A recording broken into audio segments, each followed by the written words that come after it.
want to give you a little bit of introductory information. We are joined this morning by Amanda Tyler, who is the Executive Director of the Baptist Joint Committee. She's been in that role since 2017, leading the organization as it upholds historic Baptist principles of religious liberty, defending the free exercise of religion, and protecting it against its establishment by government. She is the lead organizer of the BJC's Christians Against Christian Nationalism campaign and co-host of BJC's Respecting Religion podcast, which you should all take a listen to. Tyler's constitutional law analysis and advocacy for faith freedom for all have been featured by major news outlets, including the New York Times, Washington Post, CBS News, ABC News, CNN, and MSNBC. Religion News Service named Amanda one of 2022's Rising Stars in Religion, and she regularly preaches in Baptist churches, speaks at denominational gatherings, and leads sessions on college campuses and with community groups of all sizes. A member of the Texas and U.S. Supreme Court Bar, Amanda has experience working in Congress, in a private legal practice, and serving as a law clerk for a federal judge. She graduated from the Edmund A. Walsh School of Foreign Service at Georgetown University with a bachelor's degree in foreign service, magna cum laude. She received her law degree with honors from the University of Texas Law School, and in 2019, the school named her Outstanding Young Alumna. She now lives in Dallas with her husband Robert and their son, and we are very glad to welcome you today. I also want to tell you a little bit about Tom and Marjorie Stricklin, for whom this lecture series was named. We are joined this morning by Mary Stricklin McCandlish, and Hal Stricklin, his wife Patty, and daughter Julia. So welcome, we're glad you're here. Tom and Marjorie were founding members of Northminster, so some of you knew them. Tom was a professor of history at ULM, and Marge was Northminster's pianist for more than 20 years until her health failed. Shortly before Tom's death from cancer in 1995, this lectureship was established and endowed by his good friend, fellow ULM history professor, and also founding church member, Dr. Marshall Scott Ligon. So lots of wonderful connections for this lecture series here. Hope you will all enjoy it.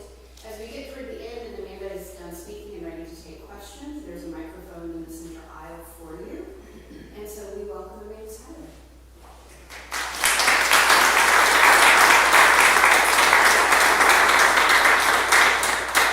Well, thank you, Julian, and thank you, Northminster Church, for your invitation to be with you. Thank you to the Stricklin family for being here, and to all of you for your wonderful hospitality.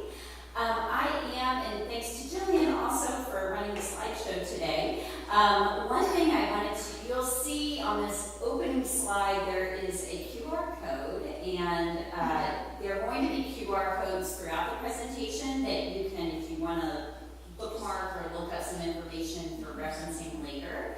And so if I see some people already doing it, if you have a phone with you, you can take your phone out and use the camera function to scan the code and then pull it up.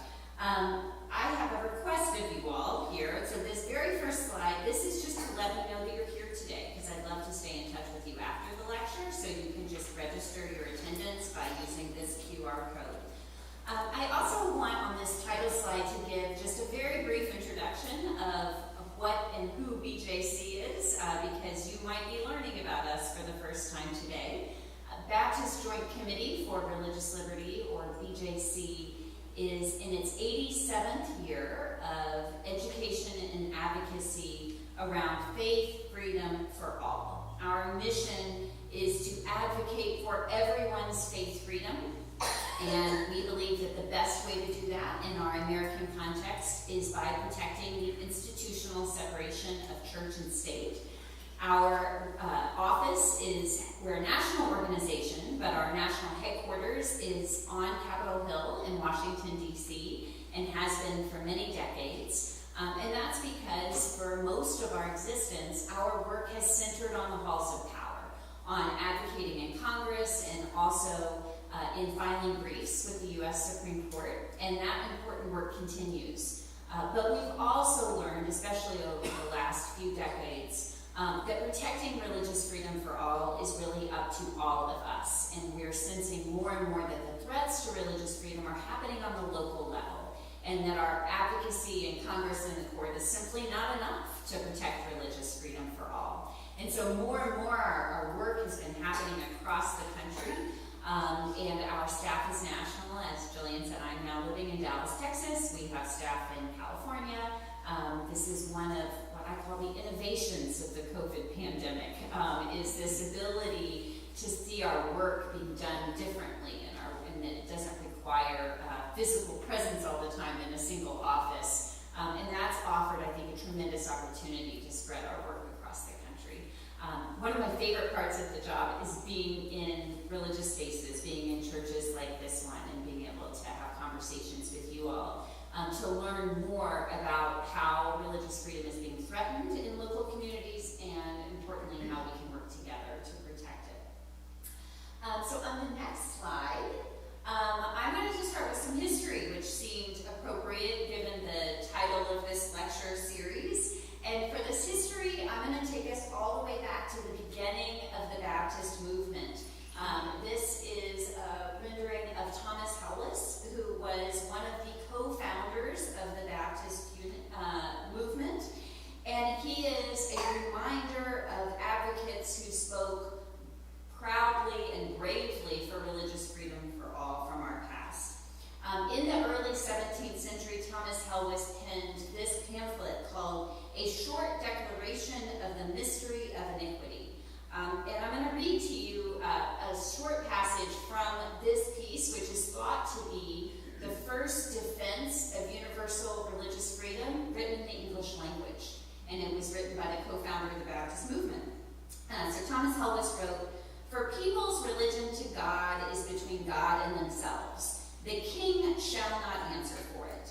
Neither may the king be judge between God and person. Let them be heretics, Turks," which was Muslims, "Jews, or whatsoever. It appertains not to the earthly power to punish them in the least measure.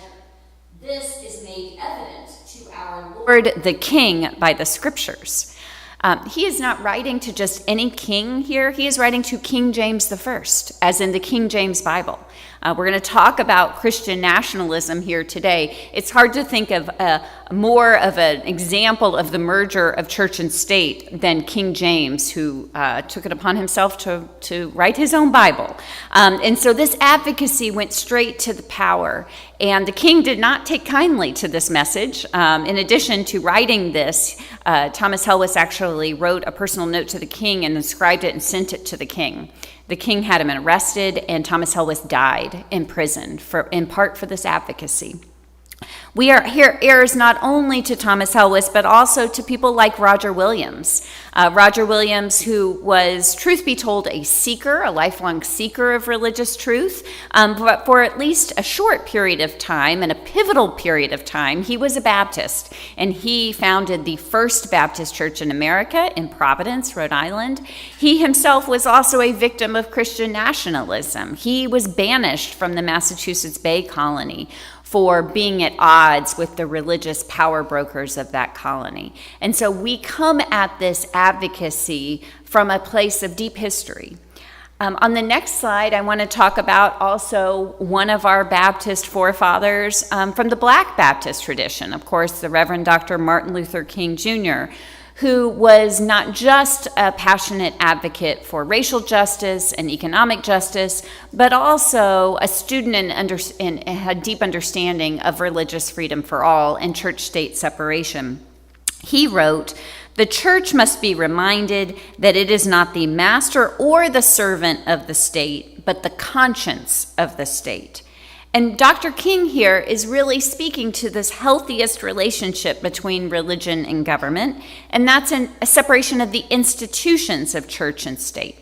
It simply means that the church doesn't try to do the job of the state, and the state doesn't try to do the job of the church. And that arrangement is protected by the U.S. Constitution's First Amendment and many other state constitutional and statutory protections as well that protect separation of church and state. This arrangement is very good for our pluralistic society.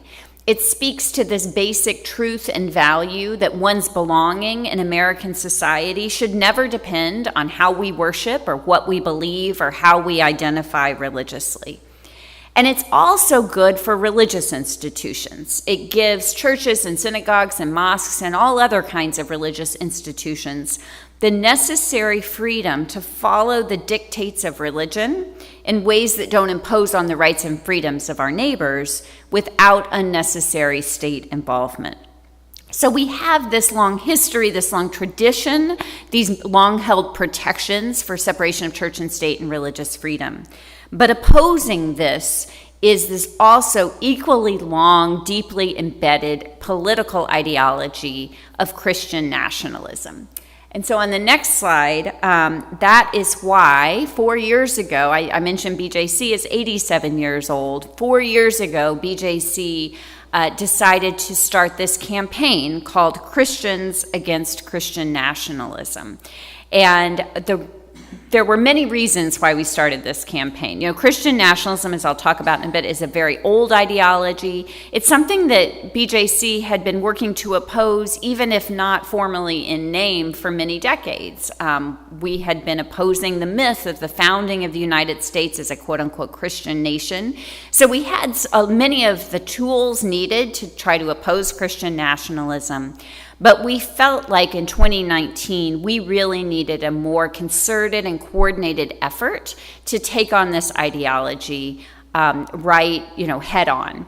And that was because we had seen, tragically, this series of violent, deadly events taken by white supremacists who were in part inspired by Christian nationalism.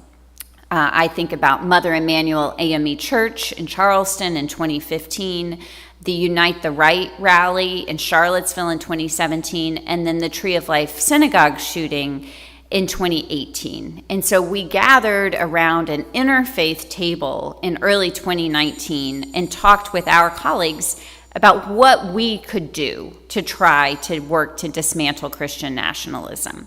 And we originally thought of this as an interfaith project, but it was our interfaith colleagues who said to us, we absolutely agree with you that we as a country, we really need to look at Christian nationalism more intently, but we think that you Christians are the ones that need to be leading this particular project. And that's because you can speak with more authenticity about how Christian nationalism distorts Christianity and is a departure from the teachings of Jesus. And it's also because we, as Jews or Muslims or Sikhs or Hindus, we do not feel safe in this country calling out Christian nationalism with the amount of force that we believe it needs to be called out. And so we took that as a calling to found Christians Against Christian Nationalism. And we did this work in partnership, ecumenical partnership with a number of different denominational leaders, but founded this as a grassroots organization. So on the next slide, I think one of the main purposes of Christians Against Christian Nationalism is to answer this question: what is Christian nationalism and how do we recognize it?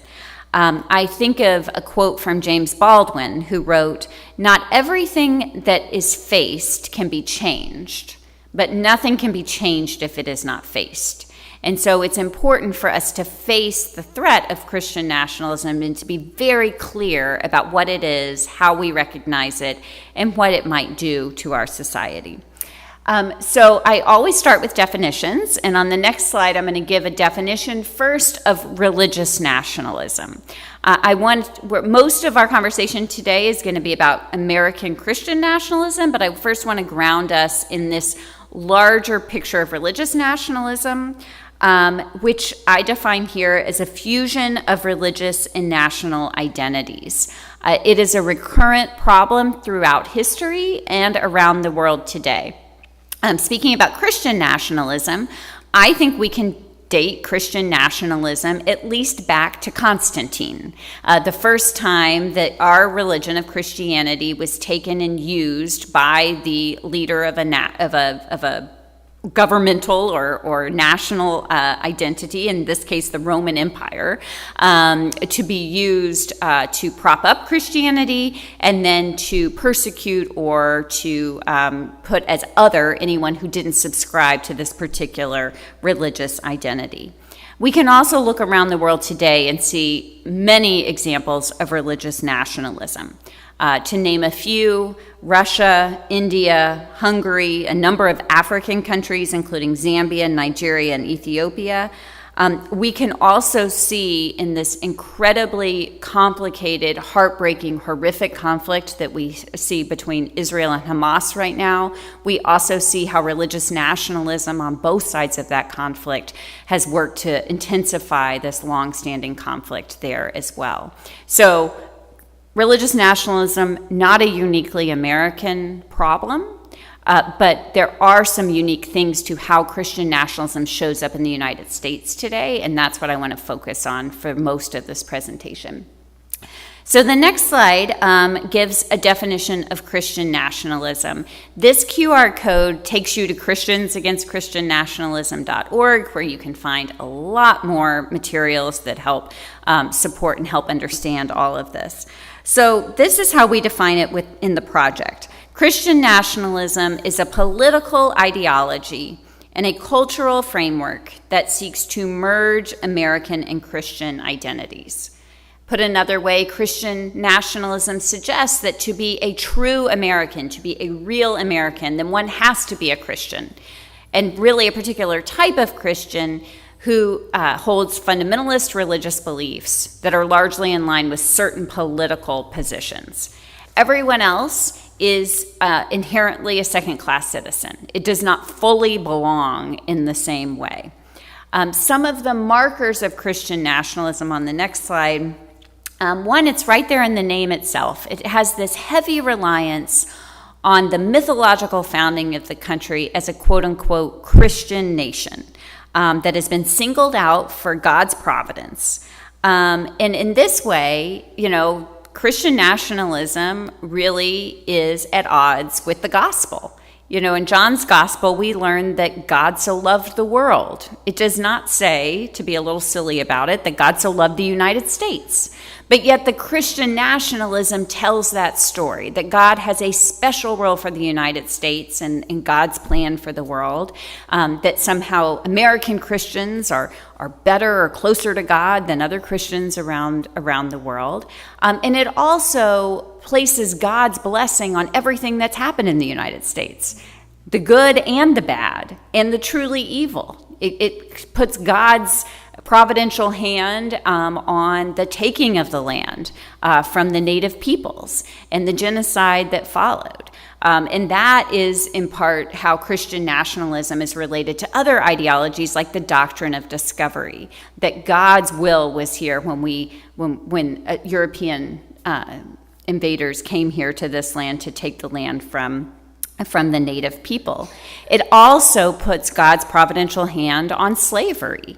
One aspect of Christian nationalism, some people who very closely identify with Christian nationalism will say that the founding documents were divinely inspired. When the question is then, well, which parts of the founding documents were divinely inspired? The part that rendered enslaved people to be less than a full person, that doesn't sound like the kind of God that we worship and that we understand through our Christian religion. And so it takes and distorts God's providence and to make it fit into an American story.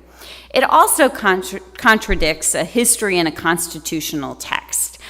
This founding of the United States as a Christian nation goes with it this idea that the country was founded by Christians in order to privilege Christianity, when in fact the founders of the country in the founding document, the U.S. Constitution, made a very deliberate choice to break from the past, a past that had established religion, in favor of a country and a national government that would remain neutral when it comes to religion.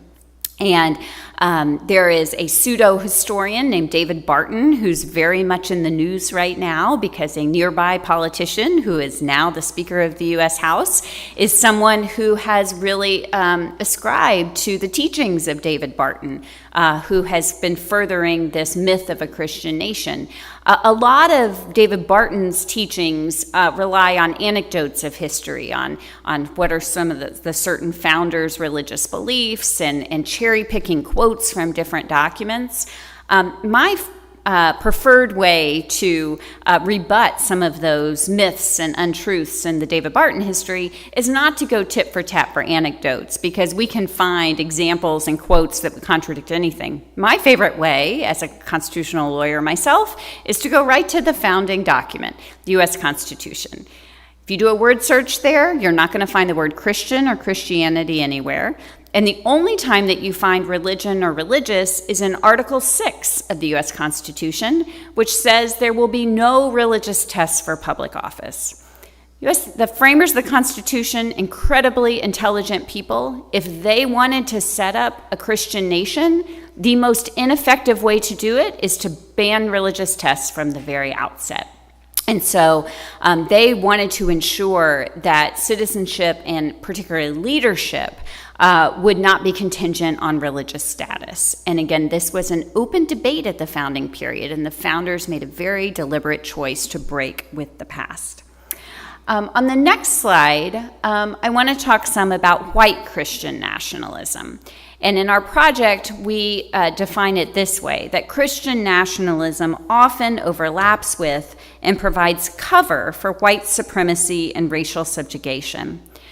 That's because this Christian nationalism ideology, this Christian nation myth, creates and perpetuates a sense of cultural belonging that's limited to the people who held power at the founding of the country, namely native-born, white, English-speaking, Protestant Christian men.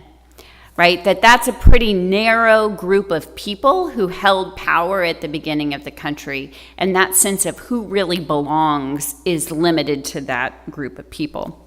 I've mentioned Christian nationalism has been around for a very long time, even in the American context, and one example of white Christian nationalism from our past is the KKK, an example of a toxic mix of white supremacy, Christian nationalism, and violence. Christian imagery, Christian language, and Christian church membership was core to the KKK at the height of its power in the early 20th century.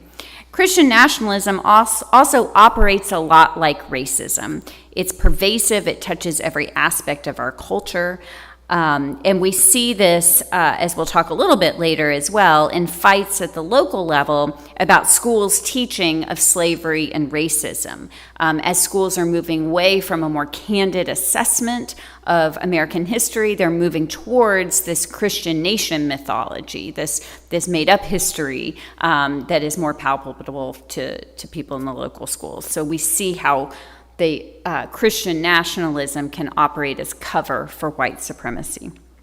On the next slide, I want to talk a little bit, Christian nationalism is an old ideology, but there is certainly a lot more interest now that it's been named with this name Christian nationalism, much more interest in studying how it's showing up in the American population. And there are a number of different researchers and writers who are and pollsters who are working in this area right now. I'm going to share here some of the findings from two of the first people who are working on this and who have continued in the field, and that's Andrew Whitehead and Samuel Perry. They wrote a book published in 2020 called Taking America Back for God, Christian Nationalism in the United States. And I've worked closely with both of them and really do rely on a lot of their understanding of how Christian nationalism shows up. So in public polling, they do not ask someone, are you a Christian nationalist? Check yes or no. That's not an effective way to study for Christian nationalism, because most people would not would not claim that label.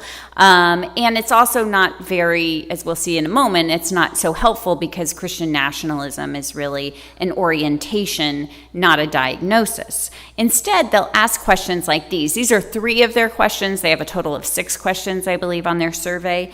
But they'll give statements like these, that the federal government should declare the United States a Christian nation.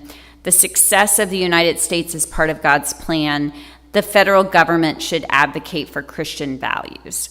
And then they'll ask people, how much do you agree or disagree with these statements? You can strongly agree, disagree, or strongly disagree. And, I'll point out that these questions, there's a lot of interpretation to the questions, particularly the last one here, that the federal government should advocate for Christian values.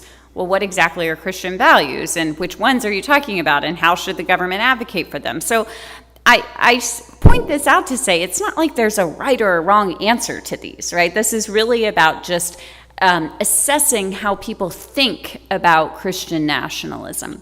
So on the next slide, this just shows you how, when they've done their surveys with the public, how the numbers have broken down.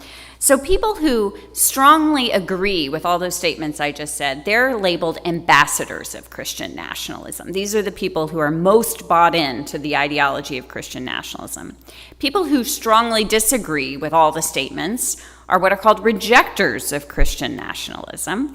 And then people who agree or disagree and kind of are mixed in the middle, are in the middle. They're either resisting it or they're accommodating it. These numbers are from the 2020 book, but I'll say I've seen some updated numbers, and the trends are more or less the same as what they were then.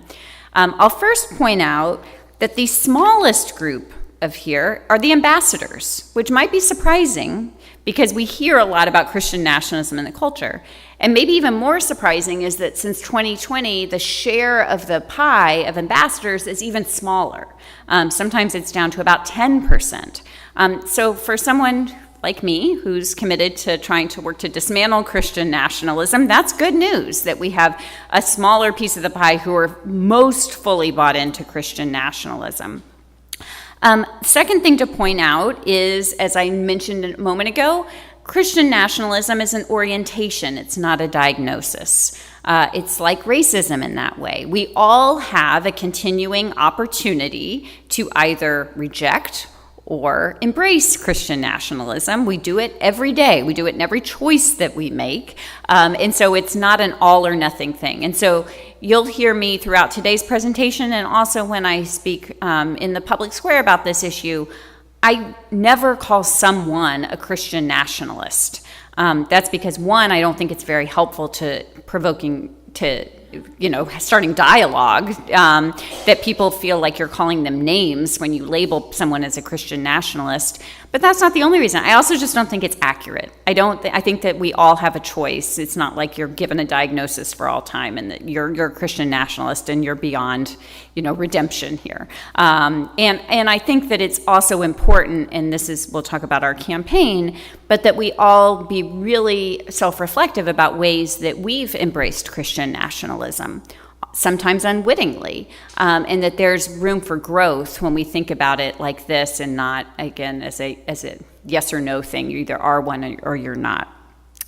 Finally, to point out on this graph, the majority of Americans are somewhere in the middle, right? This shows you how pervasive Christian nationalism as an ideology is.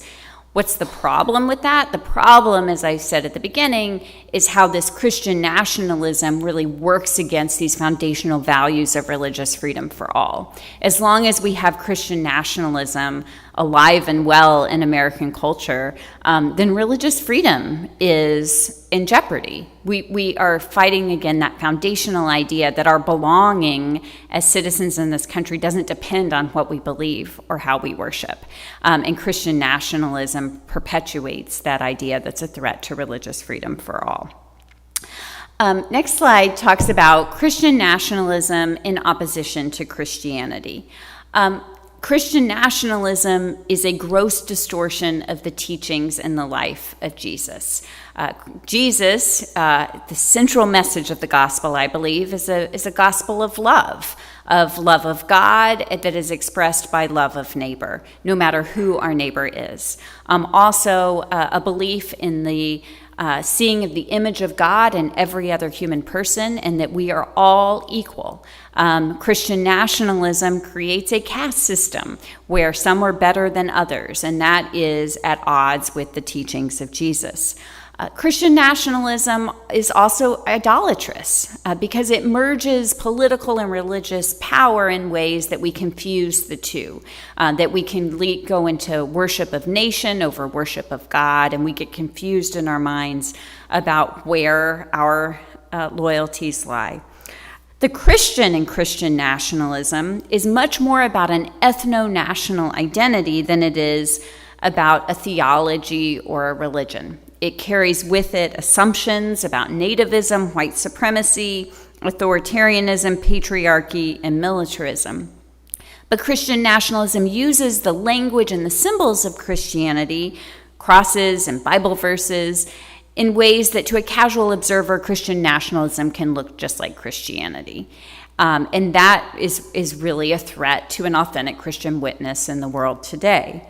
We also have to acknowledge, though, ways in which American Christianity for centuries has been co-opted by Christian nationalism, and how we worship has been infected by Christian nationalism. And so some of our work in Christians Against Christian Nationalism is working to really interrogate, where do we see Christian nationalism showing up in our theologies and our worship practices? How can we work to move closer to the teachings of Jesus and further away from Christian nationalism? On the next slide, I want to talk about the difference between Christian nationalism and patriotism. And again, I'm going to use definitions here. Patriotism, a love of country. And that love of country can be expressed in a number of different ways. In some symbolic ways, like waving an American flag or saying the Pledge of Allegiance, and in some embodied ways, like exercising our First Amendment freedoms, including freedom to protest, freedom of speech, freedom of religion, of course, freedom to choose not to say the Pledge of Allegiance, right? Voting and helping other people to vote. These are all patriotic exercises. There's not one way to be patriotic. Nationalism says there is one way to be patriotic, and if you divert from that one way, then you are somehow a traitor to the country. Nationalism is an allegiance to country that demands supremacy over all of our other allegiances. And so if our patriotism is causing us to violate some of our strongly held religious convictions, if we're being a choice to choose nation or choose religion and we choose nation, then it's no longer a healthy sense of patriotism. It's veered into this unhealthy and I believe dangerous area of nationalism. And we can think about examples in our country's past, but also in world history, where we've seen people make the choice of nation over religious convictions and what dire consequences that has for our neighbors. Some examples of how Christian nationalism is showing up in our country today. One was on January 6, 2021. I said that we started our work at Christians Against Christian Nationalism in 2019. So on the day of the insurrection, we'd been at this work for 18 months. And so we were immediately able to recognize that these were symbols not of Christianity, but of Christian nationalism, of how the symbols of Christianity were being used to help unify this group of disparate actors who had all converged at the Capitol with the goal of overturning the election results that day. But the language and the symbols of Christianity worked to infuse what was a political cause with religious fervor, and it intensified the attack in many ways. And BJC worked with our secular friends at the Freedom from Religion Foundation to put out a study, a report on the examples of Christian nationalism, not just on January 6th itself, the day itself, but in all the events that led up to it. How for months Christian nationalism was being used to gather this group of people who ultimately attacked the Capitol, invaded the Capitol, and tried to overturn the results of the election. And this is just an example, of a very stark example, of the threat to democracy that Christian nationalism poses. But there are other threats, continuing threats to American democracy that are, apart from this one very dramatic example, but continuing attacks on election integrity, this idea that the election was stolen, and just continuing to degrade the belief in the electoral system that could open up further avenues for threats to democracy in the future. I want to talk a little bit. I often try to look around, but I don't see an American flag in here. So I don't have to have an awkward moment at this point. I have been giving this presentation before where then I'm like, well, here's, so I want to just point out, as I said earlier, how sometimes Christian nationalism has infected our worship practices and our theologies. One very symbolic example is how in many sanctuaries around the country, you will have an American flag, and sometimes you will have an American flag right on the altar. And sometimes you will have, this is the Christian flag, put on the other side of the altar. This Christian flag, which, relating to our prior slide, was actually marched into the Capitol not far after a Confederate battle flag on January 6th. So these symbols are important, though, because what signal are they sending? And so, as a Baptist, I would never attempt to tell a church what to do in their worship space. All I am trying to do with using this slide is to provoke the question. Have you had a conversation in your church about why it's so important to have the American flag there? Have you thought about what signal is that sending? What are we worshiping here? What happens when what's being preached from the pulpit is at odds with national policy? What are we going to choose? Are we putting ourselves in an awkward and difficult position by putting the American flag so central? And what does this also mean to the idea of Christianity as a global religion and what our responsibilities are to our siblings in Christ around the world? So these are some of the questions that we're trying to inspire at Christians Against Christian Nationalism. Also to understand that until we deal with where Christian nationalism is in our own religion, we aren't going to be very effective advocates and change makers in the world around us. Flags, patriotic songs that might be sung during worship services, God and country dinners are often very popular things in church. I know I had one in my Baptist church growing up. Again, there might be very important reasons for a congregation to continue such practices, but have a conversation about what that is and talk about how could this lead us into this more dangerous area of Christian nationalism, and where might it be interfering with our continuing discipleship and commitment to following the example of Jesus. On the next slide, I want to talk about where we're really seeing a lot of growth of Christian nationalism, and that is in public schools. There's a number of examples of how Christian nationalism is showing up in public school policy. I referenced earlier this teaching of a Christian nation mythology in place of a more honest history. Posting of "In God We Trust" in public schools. I know there's such a law that passed here in Louisiana. In my state, your neighbor of Texas, there is a bill pending in the special session of the legislature right now that would require the posting of the 10 Commandments in every public school classroom in the state of Texas. There are bills that encourage the teaching of Bible as an elective in public schools. Again, not religious literacy, but Bible history in schools. The bills like in Florida, the Don't Say Gay bills, book bans that have proliferated across the country. And also in your neighbor, my home state of Texas, this law now that encourages schools to replace their school counselors with school chaplains.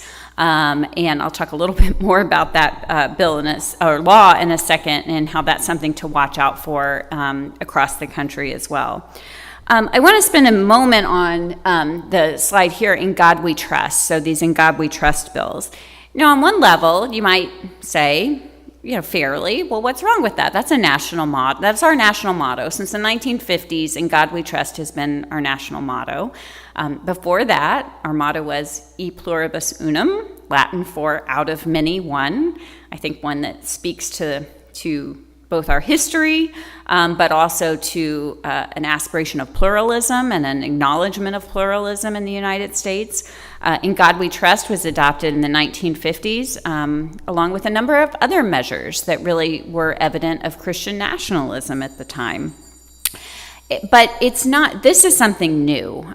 This is actually requiring the posting of In God We Trust without any kind of context around it in public schools. And where did this come from? Why have all these states passed it? It's not like they all just had the same idea at the same time. There's a group called the Congressional Prayer Caucus Foundation, which sounds like a governmental group, but it's not. It's a private group, and they put out something called the Project Blitz Playbook. And they sent their playbook to state legislatures around the country with a lot of model legislation. And one of the pieces of model legislation was the In God We Trust bills. And they explain why they want people to pass these. They say that bills in this category recognize that religion, and particularly our Judeo-Christian heritage, have played a large part in the founding and history of this country. It's important for our citizenry, especially young students, to be educated about these topics in order to appreciate and understand the principles on which our country is based. Without an understanding of the basic religious dimension of our history and civics, our citizens are not as able to assess and act on the various public policy concerns that we face now and will face in the future. In other words, you can't be a full American citizen if you don't believe in God, right? That's kind of the message that's being sent by this. Even if not enacted, the playbook says, passing bills like these can shore up later support for other governmental entities to support religious displays. So that's where we see kind of this continuum. In Texas also, they passed last legislative session, they passed the In God We Trust bill, and then they came back this time and said, let's do a Ten Commandments bill. So it's just kind of this continuum of getting this Christian nationalism into the public schools. And we see these bills passing this with large bipartisan majorities because the way they're put up, they are kind of setting legislators up to say, well, if you oppose this, do you oppose God? What problem do you have with Christianity? Why are you so hostile to Christianity, right? And so, or they'll say, well, it's not Christianity. Look, it's God. It's Judeo-Christian, right? Which is kind of code again for this idea of a Christian nation and trying to appear inclusive, but still be very exclusive in the impact. A word about the school chaplain law. Again, like this other issue, this was not something that the schools of Texas all of a sudden said, you know what we really need are school chaplains. It was a group called the National School Chaplain Association that wrote this model legislation. They passed it in Texas. They've introduced it in Oklahoma and Ohio, and could probably be coming to a state near you sometime soon because they're on a nationwide mission.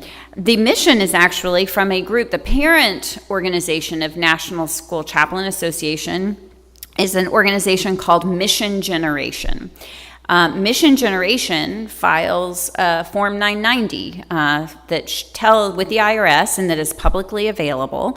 If you go to a website called GuideStar, you can look up Form 990s for a number of different organizations. And this is what Mission Generation says about their own reason for being. They say Mission Generation works through public education to win, disciple, and send pre-K to 12th grade youth.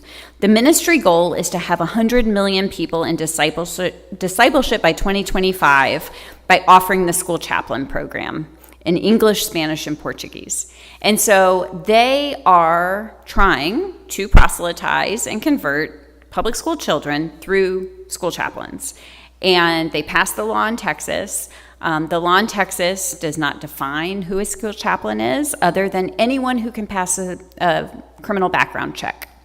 So there's no licensure requirements, no special training requirements, and importantly, no requirement that they not proselytize in public schools, which is really a grave threat to religious freedom for the children in those schools, for the families in those schools, who should be able to send their child to school without being worried about their religious instruction being interfered with by a school official working as a school chaplain.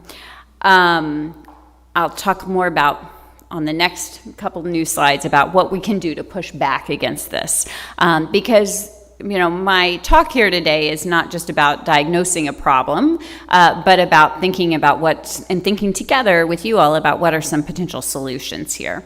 So on the next slide, one thing I'd like to encourage all of you to do is to visit ChristiansAgainstChristianNationalism.org, and you can join more than 35,000 people who are in our nationwide network as a Christian against Christian nationalism. There is a central statement of principles that has united these 35,000 people across all kinds of difference, geographic, denominational difference, ideological, political difference, right? This is something that, people from all political parties can join together to oppose Christian nationalism and its creeping impact in our society and in our communities. When you sign your name as a Christian against Christian nationalism, you're taking a public stand because your name is listed on the website. It is an organizing tool for people in local communities to be able to find other people who are Christians against Christian nationalism and to start to work together when you see Christian nationalism showing up in your communities to try to do something about it. So what I would encourage you all to check that out and to add your name there. And then while you're on the website, check out the resources that we have there. We have a podcast series that I hosted from several years ago on the dangers of Christian nationalism, which remains incredibly relevant and I think still incredibly useful. We have a podcast series and we have a discussion guide that you can use. We have recorded webinars and discussion guides or curriculum that can be used as well. One-pagers, explainers. All of these resources are free to download, and we are continuing to add to these resources all of the time. On the next slide, I want to talk about kind of what the future of Christians against Christian nationalism is, and that is we are really working to do local community organizing around the project. And we have selected North Texas as a pilot project. We have hired later this month, in just a couple of weeks, we have a community organizer who's starting and who is going to be working with communities there, not just church communities, but we're looking more broadly but starting with church communities and how do we pull we have nearly 1,000 signers of Christians Against Christian Nationalism already in the Dallas-Fort Worth, North Texas area. So we're starting with that group of people, and we're really trying to see how is Christian nationalism showing up in this community, and what are some interventions and responses that this group of people can work together to do to try to work against Christian nationalism. I know where I am. I know I'm not in North Texas. Why am I telling you about this? One, I'm telling you that this is happening. And two, I'm saying we are also simultaneously looking at how can we equip volunteer-led organizations across the country in doing similar local organizing projects around Christians Against Christian Nationalism. And so if this is something that this community is interested in doing more about, I wanted to let you know about these resources and ask that you follow up, and we can follow up with you to try to we're going to do some volunteer trainings, for instance, to do some work about what can we learn about the best way to organize against Christian nationalism on the local level. And I'd love to have your partnership and understand how to do that in this part of the country as well. The next slide, talk a little bit about the school chaplain law. So, the legislature passed this law, but they didn't require school boards and school districts to hire school chaplains. Instead, they required every school board in the state of Texas to vote within the next 6 months on whether or not they wanted a school chaplain program. And so this opened up an advocacy opportunity in 1,200 school districts across the state of Texas. We got to work along with our partners at a statewide group called Texas Impact, and also a national group that you all are familiar with called the Interfaith Alliance, which is a great coming together of the work here today. Of course, Welton Gaddy's former organization. We have continued our work closely with Interfaith Alliance, and how can we oppose the school chaplain law in Texas. What we did first was we brought together chaplains in Texas, chaplains who are currently working in Texas or who were educated in Texas, to come together to oppose the law. And they wrote a letter explaining why licensed chaplains working in all kinds of contexts thinks it's a terrible idea to put chaplains in public schools. And we released a copy of that letter in August, just about a week before school boards started to vote on this. And that letter made it into 40 different news stories across the state of Texas. So most Texans, the first time they heard about the school chaplain law, heard that chaplains don't want it. So we really changed the conversation around the law, and school boards have started to vote. And I'm thrilled to tell you that almost all of the school boards who have voted so far on this law have all said, no, we don't want a chaplain program. So there is opportunity to push back against Christian nationalism. Another opportunity is that there is a nationwide petition that you can go ahead and add your name to, that basically would say, Louisiana, we don't want a school chaplain law. We've heard that this is coming here, and so to kind of get to it before it even gets introduced, to explain why having school chaplains in public schools is a threat to religious freedom. And finally, this is one example of many of what our overall goal at Christians Against Christian Nationalism is, and that is to model what faith-based advocacy can look like without veering into the dangerous waters of Christian nationalism. The slide on the right is January 6, 2021. The slide on the left is January 6, 2023, when we had a group of faith leaders gather at dawn across from the U.S. Capitol to bear remembrance to what happened on January 6th, and also to share how Christian nationalism helped drive that event, and to commit to ourselves and to the world to work to dismantle Christian nationalism. We have so many examples, too many examples, of Christians behaving badly in the public square, of trying to use their religion to force on other people. We are trying to galvanize a diverse ecumenical and interfaith group of people of faith, to show what it means to be inspired by your faith to take part in the public square without imposing your faith through law and policy on everyone else. So that concludes my remarks. On the last slide, just reminding everyone of all of the social channels, and also another ask, if you haven't already, to register your attendance. And now I think we have time for any question and answer.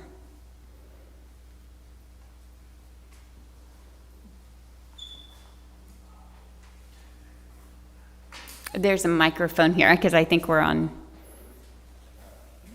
if you don't mind coming to the mic. Okay. I would like for you to elaborate a little bit more on your involvement with the book banning, and exactly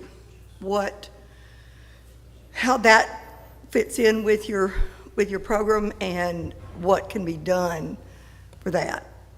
Yeah, I think I would say our involvement is to help understand how book bans intersect with Christian nationalism. At its heart, Christian nationalism is an attack on religious freedom and on freedom in general, and on trying to, standardize or limit what is acceptable right? And what is in line with what it means to be an American. And so, and that in part is, as I talked about a little bit, is furthering this Christian nation mythology, this cherry-picked version of American history that really requires, in order to buy into that cherry-picked history, requires ignoring some of the more difficult aspects of our history. And that's, the book bans are very, I think, multifaceted and complicated and really unique to different communities. But there's one aspect of the banning anything that makes us feel uncomfortable, right? This sense of telling a more honest account of our history. Also, there's a lot of the book bans are around questions of human sexuality. And part of Christian nationalism is, again, trying to put into law and policy one given religious viewpoint, to say that this is standard, this is orthodox, anything outside of this is not sanctioned by the state. And so wanting to ban books that might be at odds with a particular religious perspective. Again, knowing that that's not every religious perspective, it's not every Christian perspective. Christians have all different kinds of ideas of human sexuality, as do other religions. But anything that tries to standardize or say that only this is the view that we are going to have in our school district, in our public library, anything else is outside of that norm. I think the other piece is how Christian nationalism can be used to further authoritarianism. And book bans are incredibly concerning for a free society because it is a marker, I believe, of a society that's on a way to authoritarianism, of saying only these ideas are going to be allowed in this society as opposed to having an open and flourishing free society. So I think when we think about, when I was talking about the local organizing, I don't know about this, I don't know about Monroe or the particular communities that you all are in, but there might be opportunities for advocacy at public meetings, at school boards, to bring a different perspective, and that the power of showing up as someone who is a Christian, to say, I'm a Christian, I am against Christian nationalism, I am against this governmental body using religious doctrine to legislate, and to say instead, I believe that we need to stand up for free ideas and free thought, and that's the advocacy here. So that's the kind of intersection of those issues, and I think understanding and learning to recognize where some of the language or the rhetoric that we hear around book bans, as an example, is using some of the language of Christian nationalism, helps us understand it and helps us then be more effective in our pushback.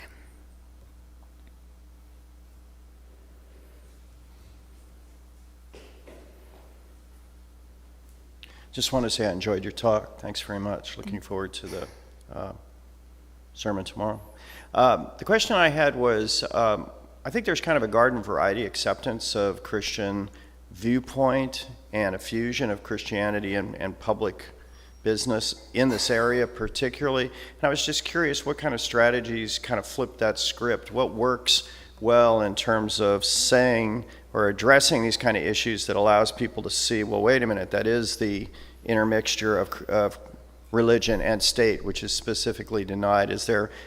Are there words that work? Are there issues that provide a wedge to get that thinking into people's head where they do stop and think about it for a little bit rather than this kind of, oh yeah, that's right, Christian nation, Yeah, it's a great question, and I think one thing I would, and this is why I kind of like to put patriotism against Christian nationalism, because there's this false choice that's often said that, well, if you oppose Christian nationalism, then you just hate America, right? That you don't like this country. What's wrong with this country? Why? And that's this merger again of religious and national identity, and instead to appeal to that patriotism and maybe do a little bit of a history lesson at the same time.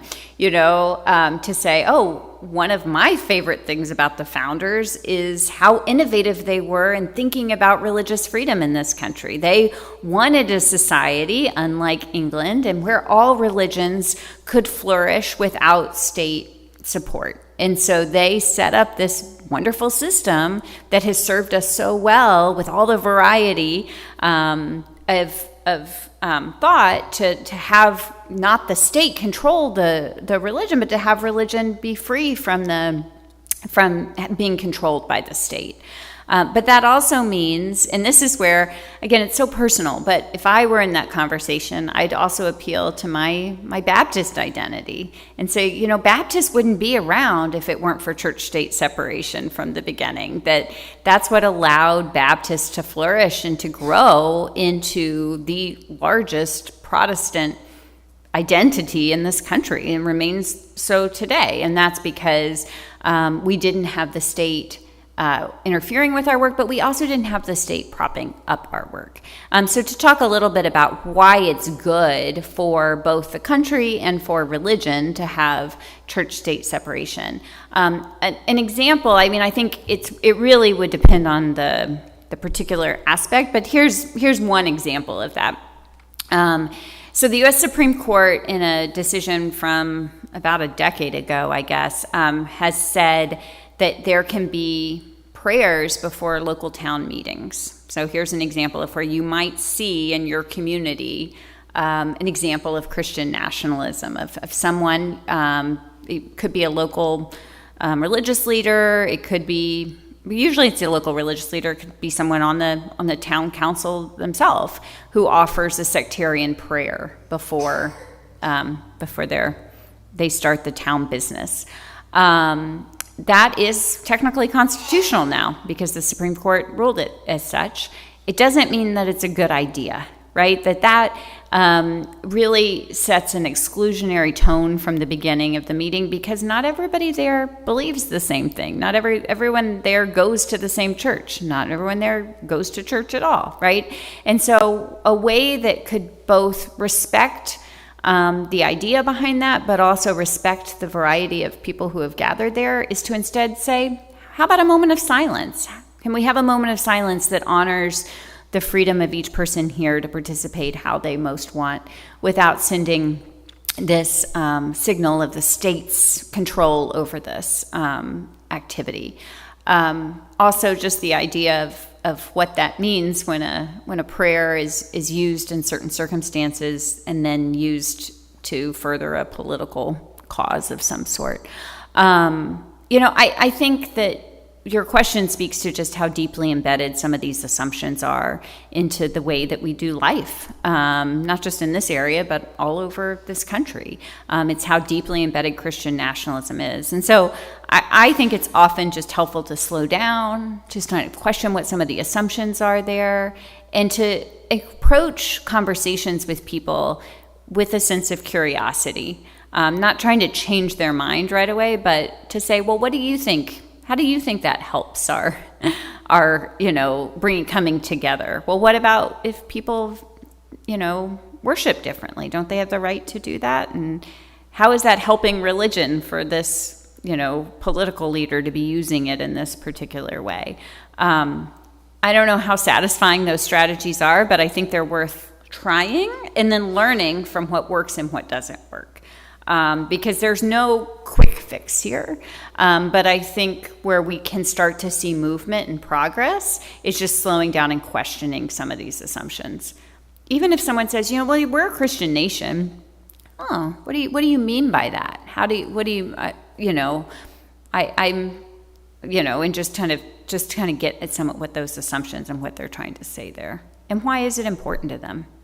I think that's the other piece, is just, what is important about this to you, and how can what need is this filling, or what is this avoiding to have this ideology be so core? Yeah.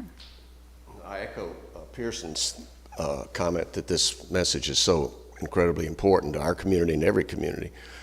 I was struck earlier when you talked about nativism and also the Ku Klux Klan as being examples of Christian nationalism. Back in the 20s, the Ku Klux Klan was also anti-Catholic. And nativism is something that a lot of people are really kind of unaware of what that is. And can you expound on that for all of us? Yeah, well, I love your definition as well, but I mean, I think of nativism as inclusion of, again, this sense of cultural belonging of people who really belong here, people who are, who are fully American, and how KKK kind of expressed that, as you say, in their anti-Catholic sentiment is, this distrust of immigrants, this sense of, we see it kind of in a modern context. I think sometimes, again, in the most extreme examples with white supremacist violence and this great replacement theory that is in some of these manifestos that these shooters write and release, that we read after the fact, this idea that people are coming from outside in order to replace us. Us being European Protestant Christians and that kind of society that is fostered here. So that leads to, and this is what the sociologists have studied, that the more people embrace Christian nationalism, the more likely they're to hold anti-immigrant views. I think the Catholicism question is a little more complicated now. It's not so much anti-Catholic views now, though it manifested that way. Then, of course, the KKK was also very anti-Semitic. Anti-Semitism, as we all know, remains an incredibly big problem and manifests in a number of different ways. Again, from the left and the right. This is not a one political orientation problem. But it gets to this heart of belonging, of cultural belonging, and this story we tell about the United States and about who's fully American and who belongs and doesn't. That's how I would answer the question.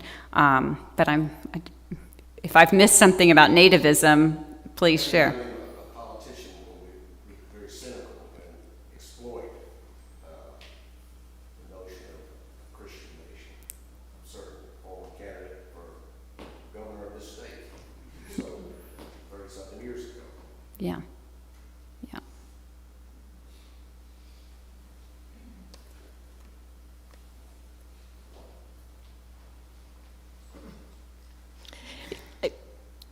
Thank you very much.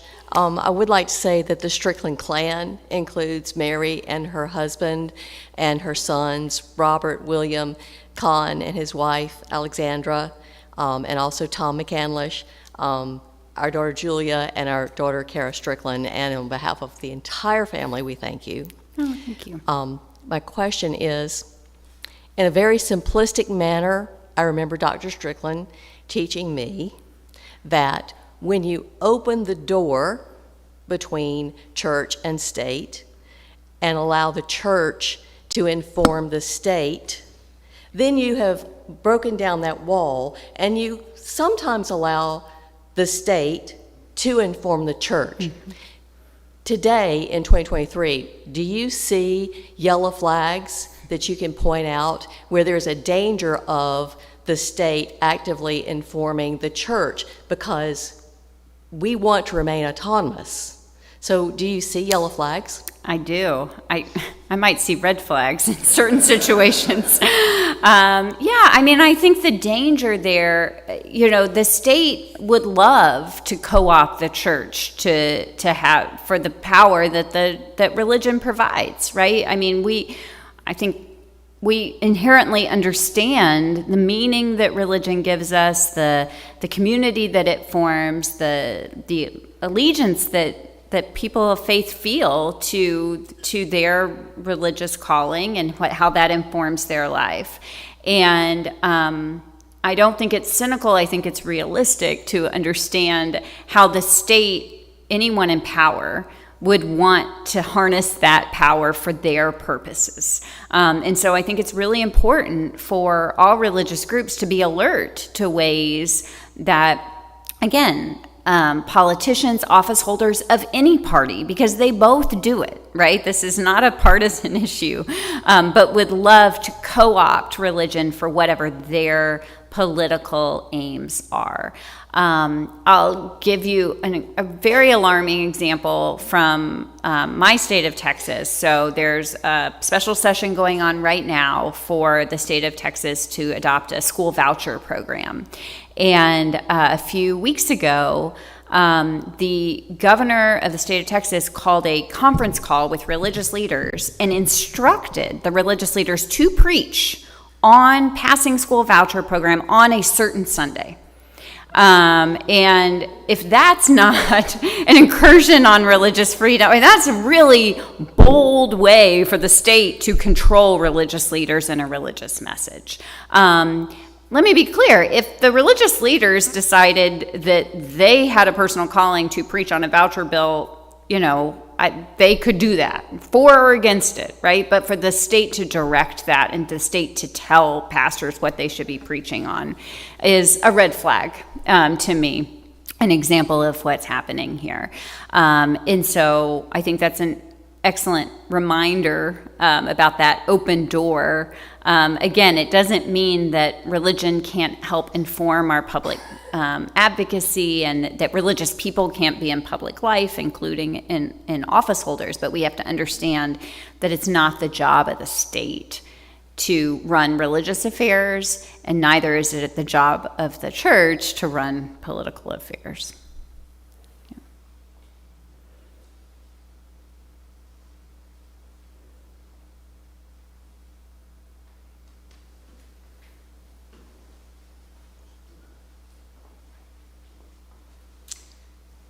Thank you so much for all the information you've given us. I particularly was touched by the fact that we don't know how to, or I don't know how to speak with people who have this illusion that we are a Christian country, a Christian nation, that the Constitution does not separate church and state, that you know, I can remember being taught in high school civics that there is separation from church and state. I didn't dream that up. It was taught to me as a fact, and somewhere along the way it's been lost. And I am amazed at the politicians that I hear on television who will avow that that is not true, who will say this is a Christian nation. We were founded on Christian values. When if you go back and read on any of the founding fathers, you will see that there are a myriad of different beliefs that they all had.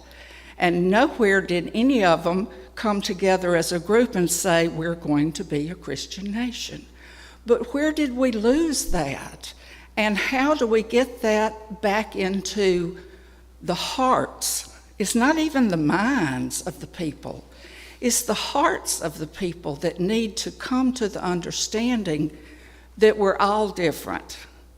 I have argued many times with good friends that I don't believe in prayer in school. Because if I did, I would be willing to have any religion pray in public schools. That would include Hindu, that would include Satan worshipers, that would include people that I abhor their thoughts. I would not want my child to hear those things. But yet, the people who have the freedom to believe what they want to believe were, at one time, expected to hear what we all believe. So I don't know, I just appreciate you bringing a lot to light that I have been struggling with in my own heart and mind about I know what's right, I know what I learned, I know what it says in that Constitution, and it's just mind-boggling. It hasn't changed. The Constitution's the same, yeah. That intelligent people are buying they're drinking the Kool-Aid. Yeah. That's Yeah. all I got. Sorry. Yeah. I mean, I think I'll just respond by saying I think that debate has always been there. You know, there were people who wanted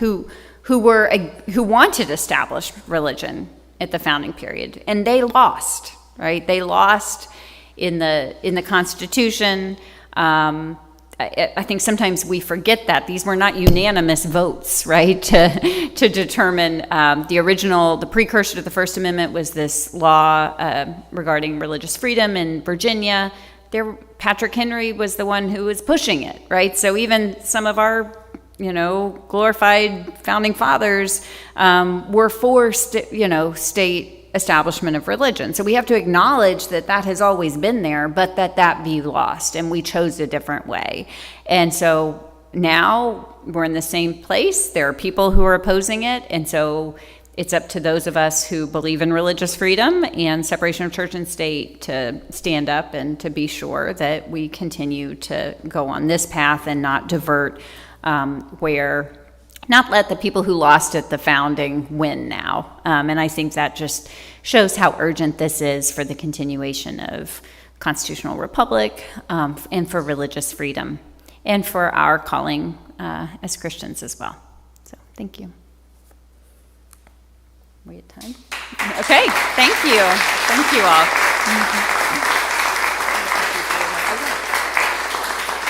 I don't want to cut anybody off. Does anybody else have a question? Because I have one to end on if you don't. So your work seems overwhelming to me. We're from very similar backgrounds, at least being from Texas. I love my home state. It makes me very angry and very sad. Northeast Louisiana is not terribly different. And it often feels like, to put this in political terms, which is not exactly accurate, Northminster is this little blue dot in a sea of red. Where do you find hope in this work? Because to me, it just feels overwhelming. It feels like you're fighting an uphill battle, which I fully support, but where do you find hope to keep going? Great question. I'd say first I find hope in gatherings like this, that people are showing up on a Saturday morning to learn more about Christian nationalism and what they can do to dismantle it. I mean, I think that just shows that we've touched a nerve, in this. And I have spent so much of my time over the last 4 years drawing attention to this ideology, and I've seen more and more people join us along the way. A recent moment of hope that I had, I testified before Congress just a couple of weeks ago, a subcommittee of the House Oversight Committee. And during the questioning, and if you go to our social media channels, you can see all this, but there was a young member of Congress from Florida, Maxwell Frost. When I say young, he's 26 years old. He's barely eligible to serve in the U.S. House of Representatives. And he gave the best speech that I have heard from a Christian lawmaker opposing Christian nationalism. And just so the fact that he would use his time, his political platform, he talked about how he grew up as a Baptist and was in Awana and went to church potlucks and how upset he is about Christian nationalism. That was a moment of hope for me. And so the fact that this is bringing together people from all different lines of difference in our country and coming together around a common cause to further religious freedom is very inspiring. Yeah. All right, can we give Amanda another hand for being here? Thank you so much. So we are done for now. There are still some refreshments out if you would like anything else to eat. Stick around, ask some more questions, get to know each other better. Craig, anything else? Amanda's preaching tomorrow. That's right. Amanda's preaching tomorrow. Her text is from the book of Amos, which if you're familiar with your Bible, you know that one's a challenge. And what's your sermon title again? Extremists for Justice. Extremists for Justice. So, Northminster folks, of course you'll be here, but if you don't have other plans and would like to join us, our worship service starts At 10:45, preludes, and then the service itself starts at 11. We would love to have you here. And I think with that, oh, and as a reminder, if you're a Northminster person, we are having lunch after worship. So if you're like me, go get all of the stuff to make your dish once we're done. And at 10 tomorrow, we're including Right. study on Christian ethics. Yeah, so 10 tomorrow for all of the adults in the room.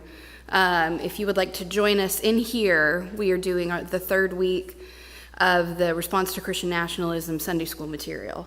So if you'd like to come be a part of that, it would be great to have you. Questions, anything? All right, thank you all so much.